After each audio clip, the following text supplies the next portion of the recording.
So, India has just pulled off one of its biggest economic reforms in modern history, a complete and total overhaul of its labor laws. For decades, the system was this tangled, confusing mess for pretty much everyone, employers and employees alike. But now, that entire system has been rebuilt from the ground up. Let's dive in and break down what's really changed. To really get why this is such a massive deal, you first have to understand what came before. Honestly, for businesses and workers, trying to navigate India's labor laws was like trying to find your way through a super dense, confusing jungle with no map. And I'm not just being dramatic here, it was a statistical reality.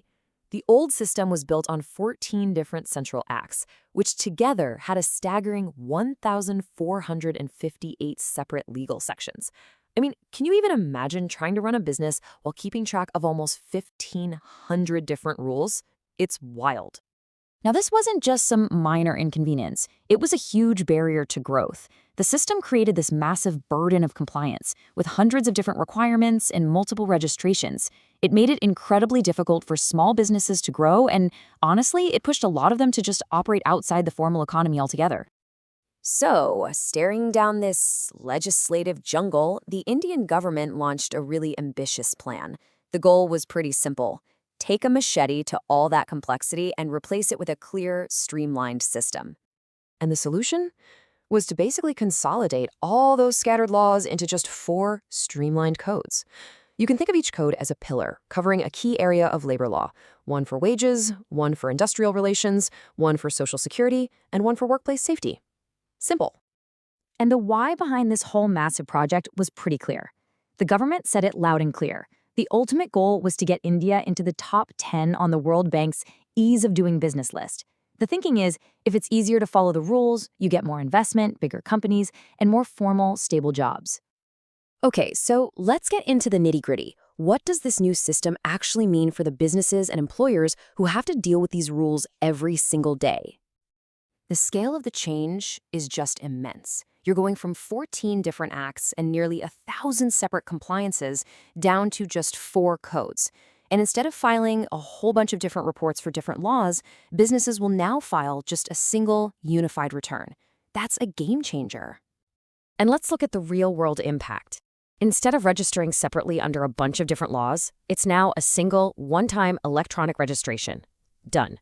The number of mandatory record books or registers drops from over 10 to just 2. And get this, for a first-time offense, businesses can now settle it by just paying half the fine, which helps them avoid a long, drawn-out legal fight. That is a huge shift. But of course, this isn't just about making life easier for businesses. The codes also bring in some really significant changes for employees, creating a whole new set of rights and rules that will apply all across the country. One of the most fundamental changes is creating a single uniform definition of wages. Now, that might sound a little technical, but trust me, its impact is massive. It means that the math for your bonus, your retirement savings, and your final payout will finally be consistent and clear no matter where you work. And the new entitlements don't stop there. For the very first time, every single employee has to be given a formal appointment letter. Workers can now get paid for their unused vacation days every year. The law now explicitly bans gender discrimination in hiring and promotions. Even people on fixed-term contracts can get end-of-service pay after just 1 year. And this is critical. A conviction for sexual harassment can now disqualify someone from getting their bonus.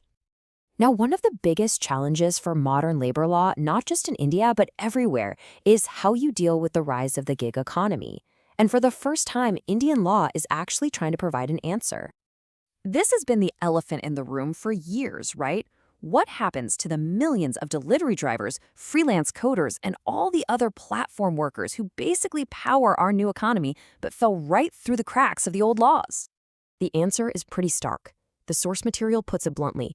Any specific Social Security protections for this massive group of people, well, they simply did not exist in the old legal framework.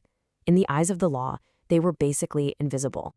The new Code on Social Security changes that completely. For the first time ever, gig and platform workers have to be registered, and the government is now required to create Social Security schemes just for them, covering everything from life and disability insurance to health benefits and even retirement protection. This is a huge first step.